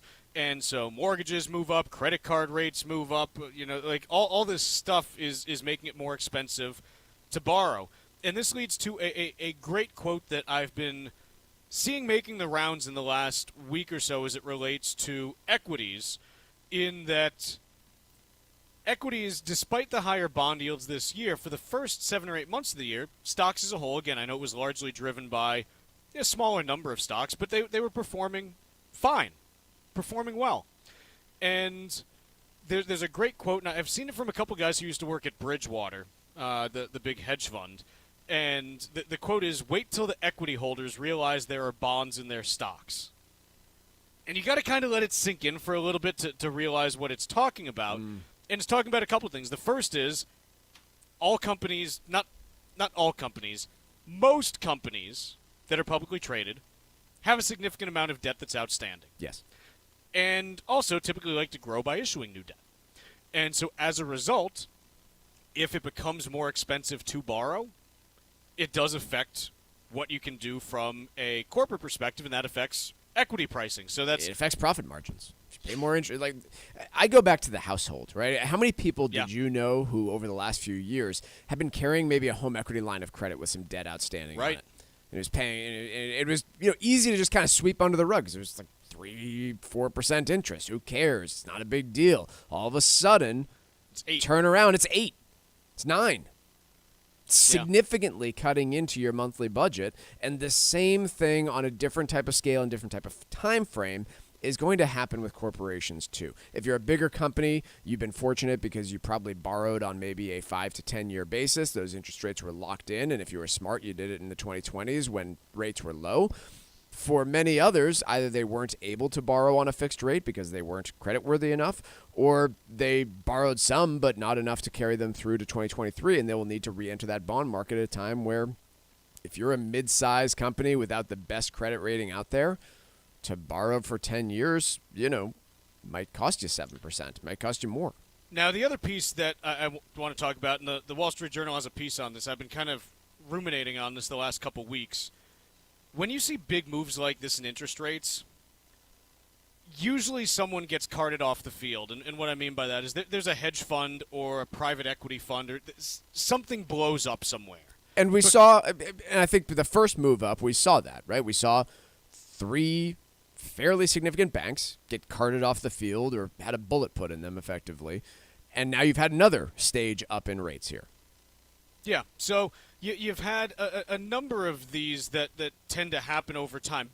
Big moves in bond yields and currencies tend to result in hedge funds and or banks that took on too much leverage in the wrong place and blow up. Because the way that hedge funds trade this stuff, they don't just say, hey, we're going to put like 20% of our portfolio in bonds. It's, no, we're going to do like 10%, but we're going to lever it 10 to 1, and, oh, gee, now we're wrong, and it's gone. Right. So usually you see these kinds of moves, and someone blows up, but you haven't seen it yet, which is interesting.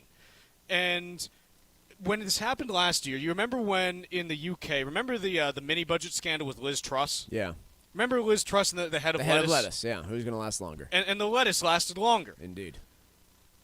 You had a number of pension funds that were levered to the gills on UK bonds, and they were pretty much blowing up, and that's why they had to abandon what they were talking about doing. And the interesting thing is that you haven't seen that yet in the U.S., and I don't know where it shows up, but the pace of these moves and the scale of them is at a level where normally I'd start saying, okay, there's going to be someone, trotted out where, okay, you got margin called, you're done, and return whatever investor capital you have left. Yeah. You mentioned a quote. I tend to, in this moment, always go back to Warren Buffett's, which is probably not even his originally, but when the tide goes out, you discover who's been swimming naked. Which is never what you want to discover. No. Almost never, yeah. That's fairly true. Yeah. Let's take a quick break, and when we return, we're going to be joined by Greg McBride from Bankrate talking about their latest report on household emergency savings. Miss any of the show? You can catch up at your convenience by visiting financialexchangeshow.com and clicking the on-demand icon, where you'll find all of our interviews and full shows. This is your home for the latest business and financial news in New England and around the country. This is the Financial Exchange Radio Network. The vibe like no other is back. The United States Virgin Islands, one of the top-rated destinations in the Caribbean, is making it nearly impossible for you to turn down booking a trip to St. Croix. For a minimum 5-night stay at participating resorts, you'll receive a $250 air credit per person over the age of 16. That could be up to $1,000 savings for a family of 4. Act now, because travel must be completed by December 31st of this year. Go to visitusvi.com and use the code VIBE2023 when reserving your spot. St. Croix is known for its incredible history, world-class dining, gorgeous beaches, casinos, and golf. Winter is coming to New England, so visit usvi.com and head to America's Caribbean paradise. Enjoy the island of St. Croix and all it has to offer. Go to visitusvi.com and use code VIBE2023. Plan your dream vacation right now. That's visitusvi.com and use code VIBE2023. Building a solid financial strategy is a core element to enjoying your retirement years. That's why you need advice that you can count on. At the Armstrong Advisory Group, we understand the challenges of positioning your assets to help you maintain your wealth over time. Our goal is to offer advice that is both suitable and in your best interest. When you hire one of us, you hire all of us so you can be comfortable knowing that every advisor in our firm is dedicated to helping you create a realistic plan for your later years. Visit us today at armstrongadvisory.com and sign up for a free, no-obligation planning session. Click the Get Started button at the top right corner of the homepage, and you can select the day and time that works best for you. Go to armstrongadvisory.com and let us help you secure your financial future. That's armstrongadvisory.com. The proceeding was paid for by Armstrong Advisory Group, a registered investment advisor. Nothing in the ad or in any Armstrong guide is specific financial, legal, or tax advice. Consult your own financial, tax, and estate planning advisors before making any investment decisions. Armstrong may contact you to offer investment advisory services. Services. This is Tucker Silva of the Financial Exchange Show, and I'm joined today by estate planning attorney Todd Lutzke, a partner with the law firm of Cushing & Dolan with a master's in taxation. Today we're talking about choosing beneficiaries for your IRA. Todd, what is the best way to set up designated beneficiaries for qualified plan assets from both a Medicaid and estate tax planning perspective for a married couple? Yeah, IRAs are difficult to deal with, but many options. The best option generally is if you're married, husband and wife, whatever, the spouses can be each other's beneficiary. And that's how you normally do it. However, if you happen to be over or at age 73, which is the required beginning date for minimum distributions to come out, and you're doing estate Medicaid planning, and you have an irrevocable trust, you can also have a testamentary trust built into your will. If you do that and you meet those two requirements, then you can name the estate the designated beneficiary of your IRA. And under the new Secure Act 2.0, it allows you to do this without causing adverse required minimum distributions, and it will allow you to protect the assets immediately from the nursing home for the surviving spouse and shelter it for estate tax purposes all at the same time. Educate yourself about the estate planning process. Request your free copy of Todd's brand new guide called Why Name Your Estate an IRA Beneficiary by calling 866-848-5699. That's 866-848-5699. Or you can request your copy right at their website, legalexchangeshow.com. The proceeding was paid for, and the views expressed are solely those of Cushing & Dolan. Cushing & Dolan and/or Armstrong Advisory may contact you offering legal or investment services. Cushing and Armstrong do not endorse each other and are not affiliated. The latest news on inflation and how the markets are reacting every morning, right here on the Financial Exchange Radio Network.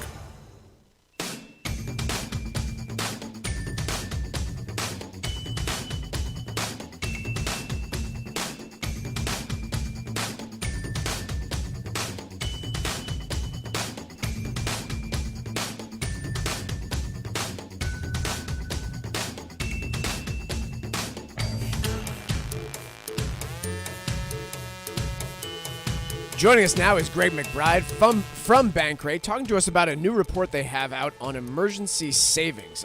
Greg, we were just touching on something similar here with rise in interest rates starting to hit budgets with corporations borrowing and individuals borrowing. But your studies, I feel like sometimes you're kind of the grim reaper of this show. You have to come on and tell us just how bad individual financial situations could be right now. What did your study find when it came to emergency savings for individual households, Greg? Well, Mike, I don't want to disappoint you, but I don't have a whole lot of good news today either on this. There is this widespread recognition, as there long has been, that people realize they don't have enough savings. They know they've got a ways to go. But the progress, it comes in fits and starts. And lately, we're just not seeing it. When we look now, relative to the beginning of the year, 81% of households have not increased the amount of emergency savings that they have. And about a third actually have less emergency savings now than they did at the beginning of the year. And that's despite the fact that 60% of households feel behind on their emergency savings. So 60% of people know there's work to be done, yet only about 19% have actually made progress. And the number one culprit that people point to as being that obstacle is inflation. 57% of households pointed to inflation as would the obstacle keeping them from boosting their savings. No shock there. Greg, do you or does Bankrate have a general rule of thumb when it comes to emergency savings, right? I think it's generally more than a couple pennies to rub together, but what is a good rule of thumb when it comes to an emergency savings bucket that you have set aside in something like a bank account? Well, the destination is one that it takes years to get to because it's a big chunk of change and it's a moving target.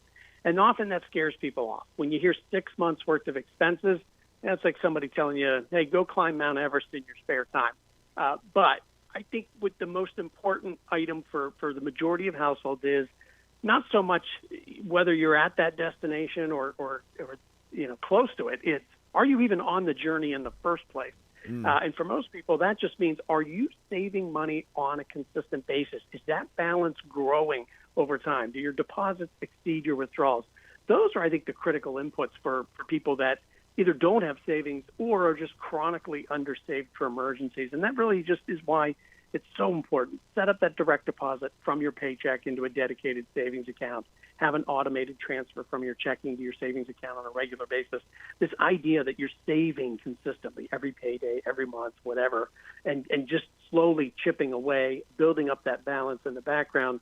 And over time, that'll get you there. But, as the old saying goes, the journey of 1,000 miles starts with a single step. I think for a lot of people, getting that first single step is really the biggest thing, because not being in the habit of saving is itself a significant obstacle.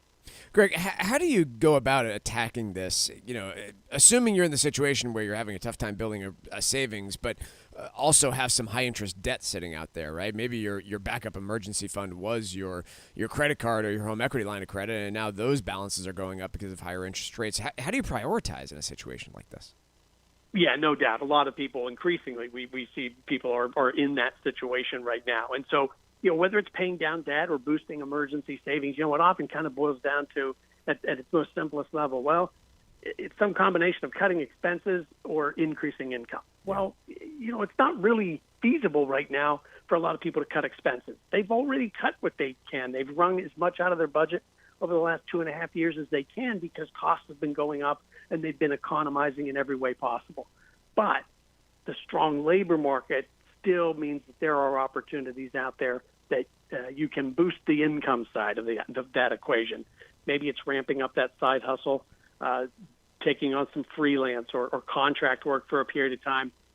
Even if it means taking a second job, just say for a year, and you pile all that money into savings, just something to give yourself this head start to get you to a point where you can sleep a little bit better at night because you have a little bit of money tucked away for a rainy day. Now is an opportune time from a labor market strength perspective to be able to boost income. And we're not always, and frankly not often, in a position where that's possible. Yeah, I was going to say that, Greg, and maybe you have a take on this too, but it's concerning to me that we're talking about this type of financial insecurity at a time when the labor market has rarely been better, and I have a tough time envisioning how it could improve from here. So any degradation of that labor market, you see how quickly these issues could bubble towards the surface. My sentiments exactly, and I think that's just really why, make hay while the sun shines. There are more open jobs than there are unemployed workers right now. So there are opportunities out there to just do, even if it's just for a short period of time, just to ramp up your income that you can then use to put a chunk against the debt to boost your emergency savings and just stabilize your financial foundation in case we find ourselves in an economic environment that isn't as favorable from a labor market perspective at some point down the road. Greg McBride from Bankrate joining us today to talk about the emergency savings report and survey they did recently. Greg, thanks so much for joining us. Appreciate it. Talk to you again soon. Thanks a lot, Mike. Appreciate it. Mike, let's talk a little bit about Toyota. Over the last couple of years, as EV stocks were going through the roof, they were criticized for not focusing enough on EVs as a portion of their strategy. And now, as we're starting to see a number of companies pushing back some of their investments in EV manufacturing, Toyota's chairman took a little bit of a victory lap, and I don't really blame him on this. Yesterday, Akio Toyoda saying people are finally seeing reality. There are many ways to climb the mountain that is achieving carbon neutrality, and it doesn't always have to be through EVs. Yeah, victory lap is definitely the way to describe it here. And I know wasn't there a new CEO appointed very recently? Yes. And I know at that time he felt he had to kind of come out there and address their progress towards EV. But I looked at it and I was like, this seems like a statement that's just out there to appease the masses rather than a real genuine move into electric vehicles. And so I'll be interested to see how Toyota manages to shine during this period of time, because I think very few other automakers are prepared to deliver what American consumers want right now, like Toyota is. So that is what is going on with Toyota at the moment. Markets remain in negative territory near their lows of the day as we head towards the bottom.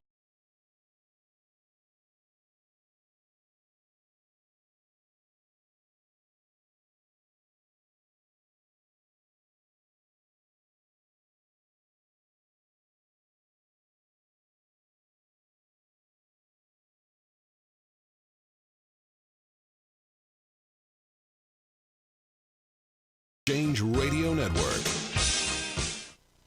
It happens all over Massachusetts.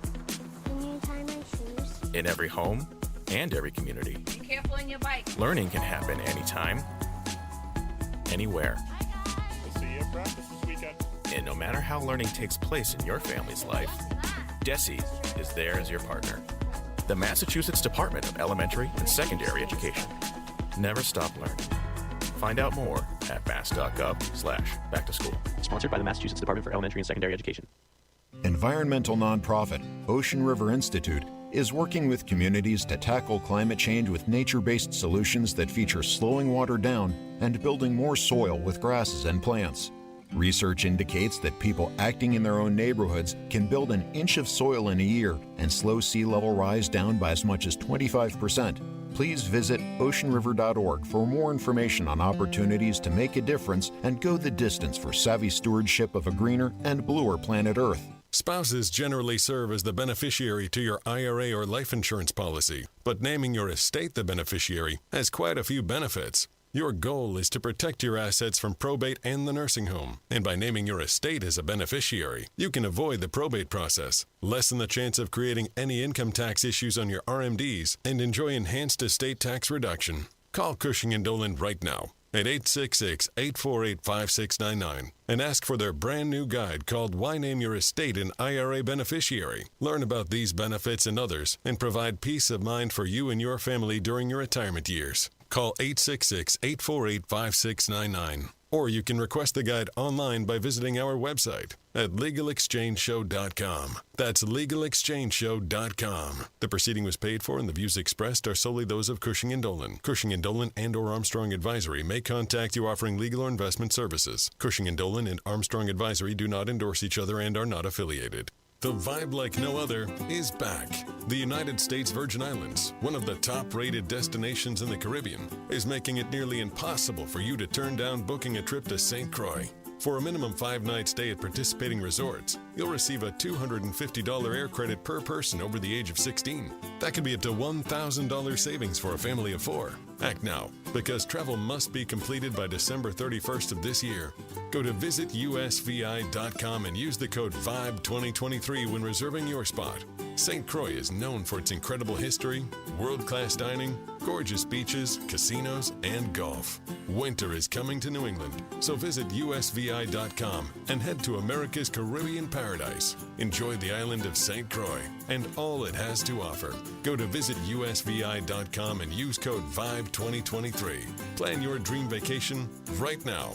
That's visitusvi.com and use code VIBE2023. This is Tucker Silva of the Financial Exchange, and I'm joined today by estate planning attorney Todd Lutzke, a partner with the law firm of Cushing & Dolan with a master's in taxation. Today we're talking about choosing beneficiaries for your IRA. Todd, what is the best way to deal with qualified retirement plan assets, and can they be transferred to these irrevocable Medicaid trusts? Great question, Tucker. Qualified retirement plan assets are difficult to deal with in the estate planning world. They're that round peg that you try to put in the square hole. It just doesn't fit well. Why? They have both income tax components associated with them and estate tax components, right? They are includable in your estate. However, if you wanted to put your IRA into a trust, into this irrevocable trust, you cannot do that. And not only into an irrevocable, you can't put it into a revocable. Why? In order to do that, you would have to take the IRA and liquidate it, pull all the money out and put it into your name, subject it to income tax,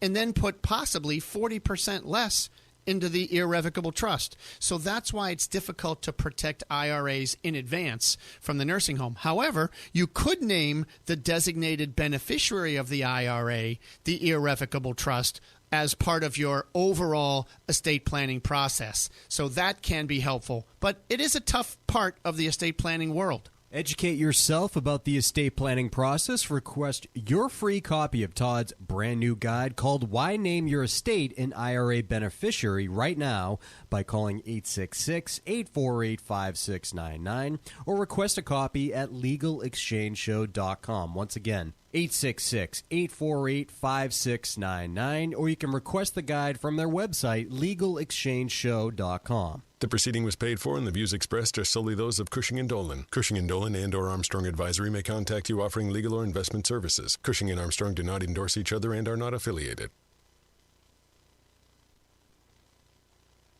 For your chance to win our daily trivia contest, text us at 617-362-1385. Complete rules are available at financialexchangeshow.com. This is the Financial Exchange Radio Network.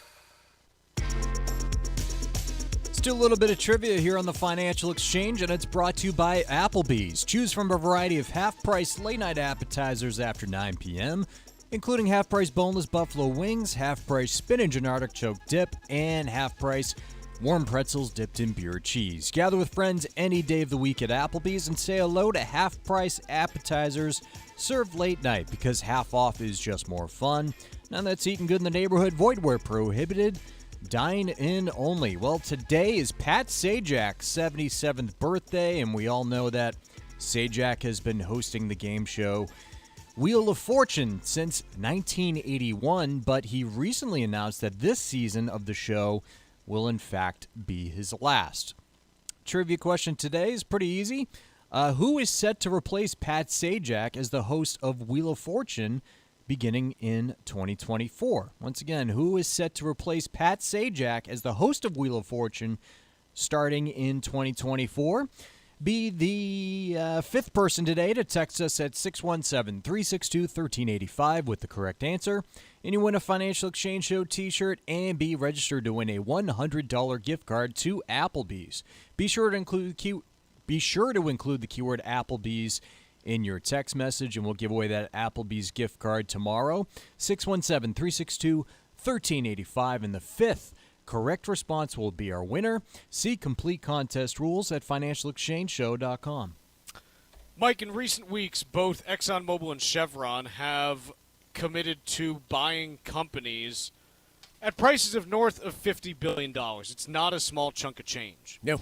And this comes as the IEA, the International Energy Agency, put out a report that said demand for oil, gas, and other fossil fuels will peak in 2030 because of different technologies, either for transportation or energy production.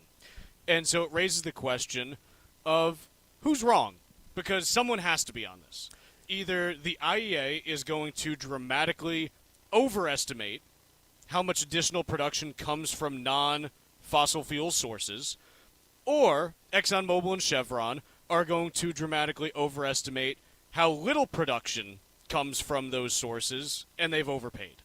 Yeah, I don't know who's right, and I'm not convinced that this is the actual challenge that these companies face, right? I mean, granted, if we do in fact reach peak demand by 2030, it's difficult but not impossible for me to imagine a scenario where these deals still make sense, right? Because just because you've reached the peak of oil demand does not mean that oil extraction and supplying oil to the entire world is going to be an irrelevant and unprofitable industry for the rest of our lives, right? There are plenty of places where demand for the product does not necessarily grow and can still be an immensely profitable business unit, so long as the companies are finding new ways to make money and grow in the future. And so I hear you on that, on that divergence and that seeming divergence. I'm not sure it necessarily has to be.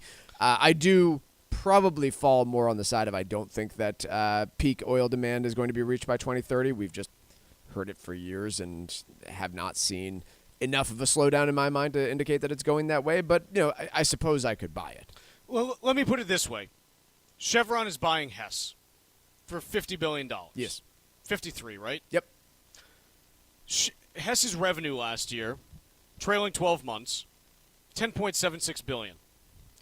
Their profit was $1.5 billion over that same time span. Sure. EBITDA's $5 billion and change. So even if you look at that EBITDA number and say, okay, you're paying 10x EBITDA, if you get that exact profit for 10 years, you break even. But remember, you're not just breaking even because you got to consider your opportunity cost. You spent $50 billion buying this that, quite honestly, right now, you could put in a 10-year Treasury at 5%, and you'd be getting, what does that work out to, $2.5 billion a year on that? Yeah. So you need to see growth. You need to get $75 billion over that 10-year period in order for it to make sense in terms of actual money coming in just to break even. And that's the part that's really hard, because I've talked about how in the short term, I think prices are probably moving higher because there hasn't been enough investment given current fossil fuel demand. But I don't know how long that lasts and how quickly these technologies are adopted, because things can change very quickly. You know, a year ago it was, all these car companies are going to be building EVs and blah, blah, blah, and we're going to move quickly. And now it's, let's slow down a little bit. But maybe you get new battery technology 2 years from now, and it's like, hey, the range is now 1,000 miles, and the cost has come down considerably because now we can use these solid-state batteries instead of lithium ions. And so the questions that people had go away, and the adoption accelerates again. I don't know. And another head-scratcher here, like, if we are heading for peak oil demand and it's starting to get replaced, does that mean low oil prices or does it mean high oil prices? Logically, I'm thinking low, but hold on a second. If we're all assuming that oil is just going to go by the wayside, then who's going to spend money on getting it out of the ground? Could that mean, in fact, higher oil prices during the next decade as it gets phased out as a primary energy source? Like, there's a lot of things here that I think are just assumed and not very certain in my view. And there's a fascinating theory on specifically nat gas prices and nat gas utility prices. And I say this is someone who, my home is heated by natural gas. But here's the idea behind it. Let's say that people do start moving towards electrification and heat pumps and things like that. Yeah. You have this, is it called the grid when you're talking about the, like, pipes that carry nat gas? Is it still a grid? Yeah, let's go with a grid. Infrastructure that serves nat energy. Gas Yeah. grid, the nat gas. You have all this upkeep that goes into maintaining that infrastructure. If you have a declining group of people that are using that infrastructure, they still have to pay for the baseload infrastructure costs. And so in theory, for someone like me, just as an example, the cost of supplying me with nat gas may go up, not necessarily even because the nat gas is getting more expensive, but the infrastructure is. Same thing when you're even talking about oil production. Hey, let's say we only need to produce 90 million barrels instead of 100 million. We still need all of the pipelines and everything to carry all this stuff.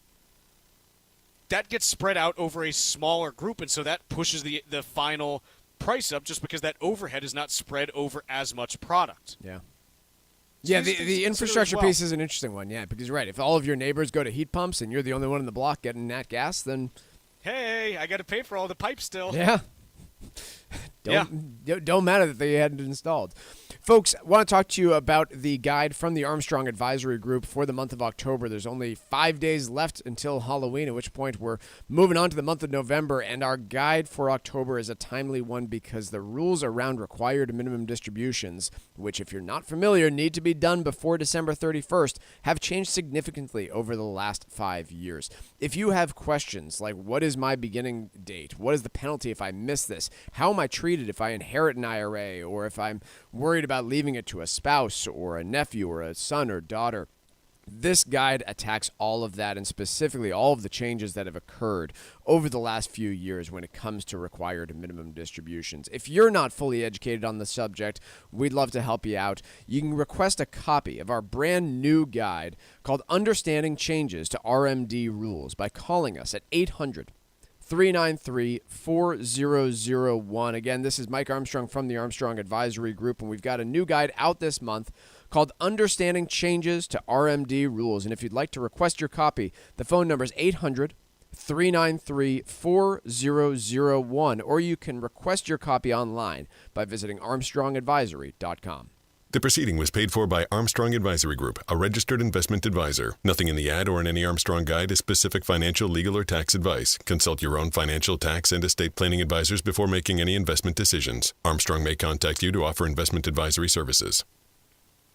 Mike, there's a piece in the Wall Street Journal talking about year-end tax things to consider if you have investment accounts. What kinds of stuff do they talk about? A big one would be looking at your losses, so tax loss harvesting here. Anybody that's been investing in any number of different markets could have had losses. We're talking about this morning, Chuck, how 7 companies are basically bringing the index up, and so if you have positions that aren't there, you very well could have a loss on some of them. And so there's an opportunity there to potentially sell a loser and take the tax loss. There's also some just research you should be doing, because let's say you own some mutual funds. Some of those traditionally kick off some substantial capital gains towards year end. So knowing what to prepare for there can be helpful. The last piece I think that's helpful for year end is if you're considering any sort of charitable giving, then speaking with somebody about how that might work and how to take advantage of it from a tax perspective, because you can't always do so with our new tax format. Let's take a quick break here. When we return, we're going to be joined by Paul LaMonica right after this. If you missed any of today's show, catch up whenever you want on our YouTube page. Find daily show segments and full shows. Just go to youtube.com and search for The Financial Exchange. This is your home for breaking business and financial news. This is the Financial Exchange Radio Network. Spouses generally serve as the beneficiary to your IRA or life insurance policy, but naming your estate the beneficiary has quite a few benefits. Your goal is to protect your assets from probate and the nursing home, and by naming your estate as a beneficiary, you can avoid the probate process, lessen the chance of creating any income tax issues on your RMDs, and enjoy enhanced estate tax reduction. Call Cushing & Dolan right now at 866-848-5699 and ask for their brand new guide called Why Name Your Estate an IRA Beneficiary. Learn about these benefits and others and provide peace of mind for you and your family during your retirement years. Call 866-848-5699. Or you can request the guide online by visiting our website at LegalExchangeShow.com. That's LegalExchangeShow.com. The proceeding was paid for and the views expressed are solely those of Cushing & Dolan. Cushing & Dolan and or Armstrong Advisory may contact you offering legal or investment services. Cushing & Dolan and Armstrong Advisory do not endorse each other and are not affiliated. Veterans Development Corporation is proudly partnered with this year's DAV 5K Boston. Let's meet their CEO, Mark Vonner. I served proudly in the Marine Corps from 1981 to 1984 and was honored to receive the U.S. Marine Corps Expeditionary Medal, one of the oldest decorations still issued to active duty personnel. I started Veterans Development Corporation to give back to the veteran community. Many of my employees are former veterans, and it is my distinct pleasure to work with them each and every day. This is why I'm so excited to be partnering with the Disabled American Veterans Department of Massachusetts on this year's DAV 5K. If not for the DAV, many of our disabled veterans would not have access to critical services that they need to live comfortably. I hope that by telling my story, many more of our veterans will achieve their goals and dreams post-service. Veterans Development Corporation is proudly partnered with this year's DAV 5K, taking place on Saturday, November 11th at Fort Independence in South Boston.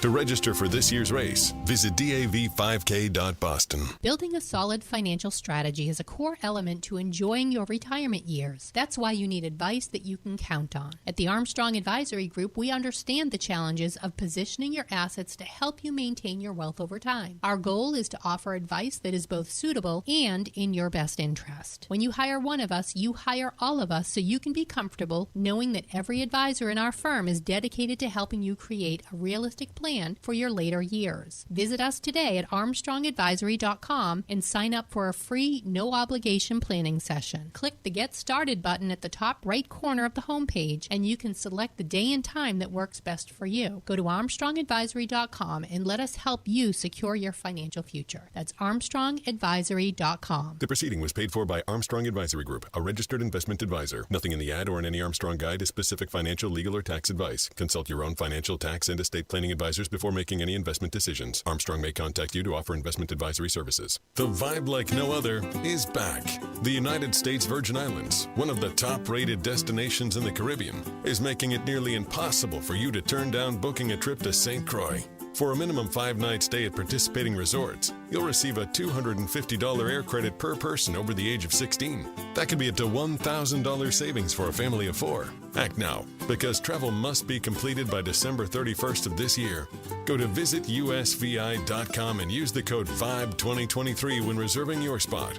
St. Croix is known for its incredible history, world-class dining, gorgeous beaches, casinos, and golf. Winter is coming to New England, so visit usvi.com and head to America's Caribbean paradise. Enjoy the island of St. Croix and all it has to offer. Go to visitusvi.com and use code VIBE2023. Plan your dream vacation right now. That's visitusvi.com and use code VIBE2023.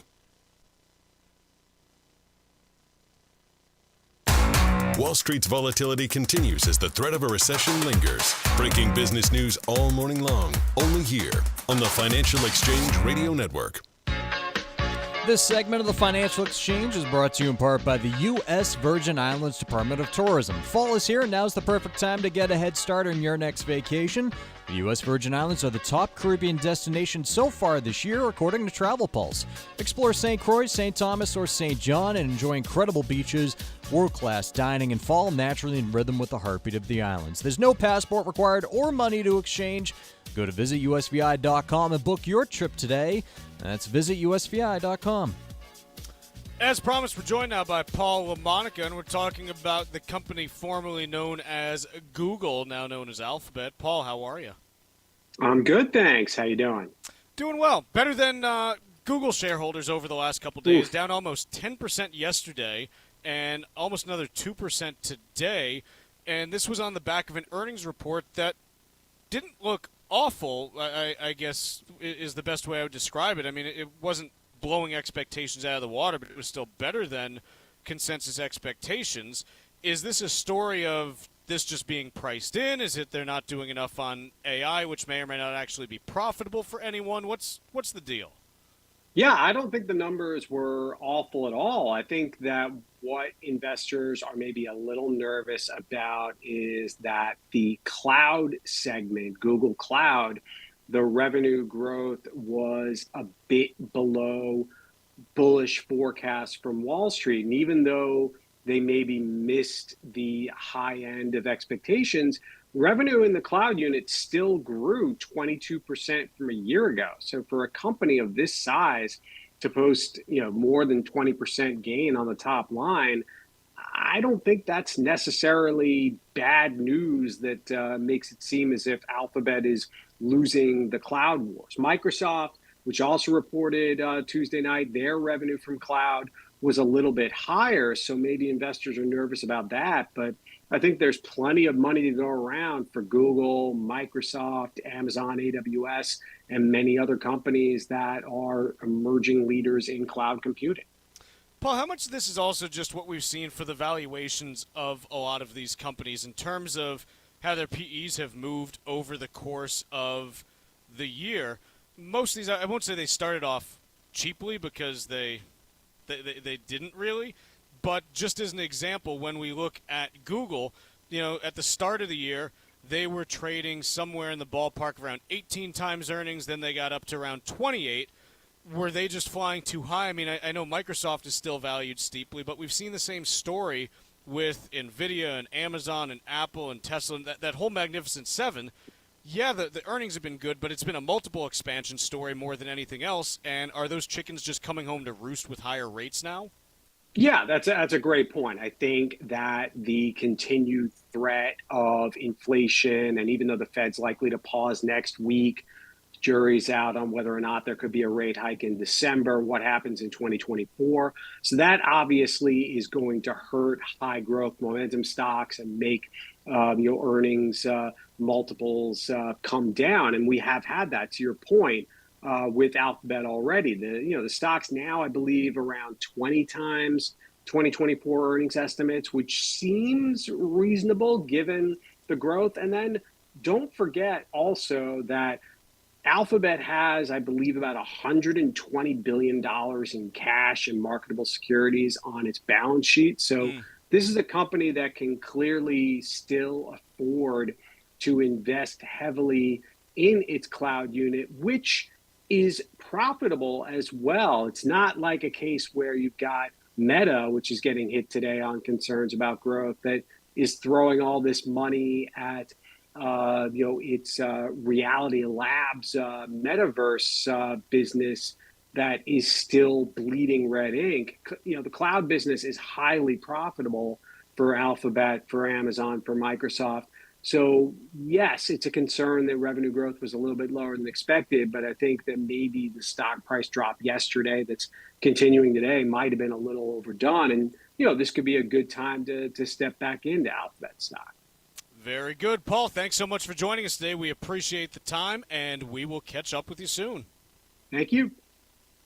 All right, let's pay off our trivia question today, which was, who is set to replace Pat Sajak as the host of Wheel of Fortune beginning next year? That'll be Ryan Seacrest. He will be the third official host of the nighttime version of Wheel of Fortune. The show was originally hosted by Chuck Worley starting in 1975 before Sajak took over in 1981. Winner today was Florence from Candia, New Hampshire, taking home the Financial Exchange Show t-shirt, and is also registered to win a $100 gift card to Applebee's, which we'll give away on tomorrow's show. And trivia is brought to you by Applebee's. Choose from a variety of half-price late-night appetizers after 9 p.m. because half off is just more fun. Now that's eating good in the neighborhood, void where prohibited, dine in only. Mike, did you see that Apple TV raised their streaming price from $6.99 to $9.99? Already canceled it because there's nothing new on there. I did the same thing. I'm waiting for Severance to come back, but from what I understand, that got a big push from the writers and actors strike, and I don't know how much longer it's going to take for that to come out. Yeah, I haven't heard anything about that show. I've already watched Ted Lasso, so I know they're talking about a second spin-off of Ted Lasso. I might be encouraged to throw down my $10 a month for there, but there's really nothing else there for me. Yeah, what these prices are doing, in my opinion, it's not that I'm inherently never going to subscribe to any of them, but it makes me more likely to rotate. Yeah. And that's just kind of where I'm landing as I go through these price increases. Is that a naturally terrible thing for these platforms? I think it is, but I'm just trying to think through that logically. Like, is there any scenario where that isn't just a catastrophe for these platforms? Because I think it probably is. The only way that these actually make sense is if we all forget about them and just let them ride every month of the year, even if we're not using them. I've actually seen an interesting option of, I forget which one it was. It was either Netflix or Hulu, but it said, hey, do you want to just pause? And I was like, yeah, sure, fine, pause. So that way I can just pick it up and unpause and resume where we were. I don't know. I think it's going to be problematic. I think what we're likely to see is annual subscriptions with a discount coming in. I won't be taking part in that then. Oh, good. Yeah. I think that's probably the natural next step. If they start seeing people jumping on and jumping off, logically, okay, we're cutting the price slightly and we want you to pay for a full year. It's cable. Bring back the bundle, man.